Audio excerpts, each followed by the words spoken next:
points principaux de cet après-midi, l'Amazonie en danger. Des chercheurs écologiques ont constaté de nouveau que l'Amazonie et sa nature riche sont gravement menacées. La forêt est située en Amérique du Sud et couvre surtout une grande partie du Brésil. La survie de l'Amazonie est d'une grande importance parce que sa diversité en plantes et arbres tropicaux s'occupe avec la répression du changement de climat.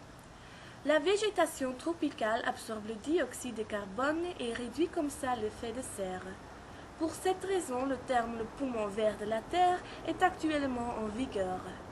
Les gens semblent savoir que ce poumon sud-américain donne de l'oxygène à nous aussi, mais beaucoup ne font pas des efforts pour sauver notre Terre.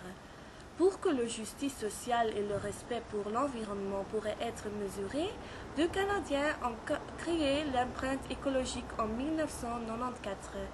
L'empreinte indique combien de la superficie de terre est nécessaire pour tout ce que nous produisons et ce que nous laissons en déchets.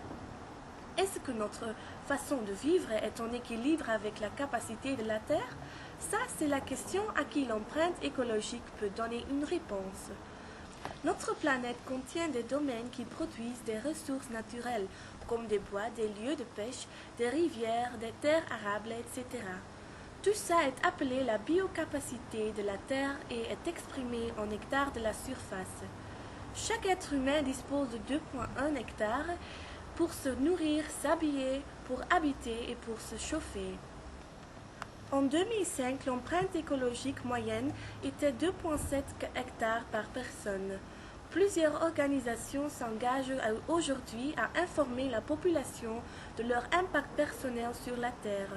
Sur le site web, on peut calculer notre empreinte et en plus, il y a beaucoup d'informations et des suggestions pour améliorer notre empreinte écologique. Merci pour regarder et à demain.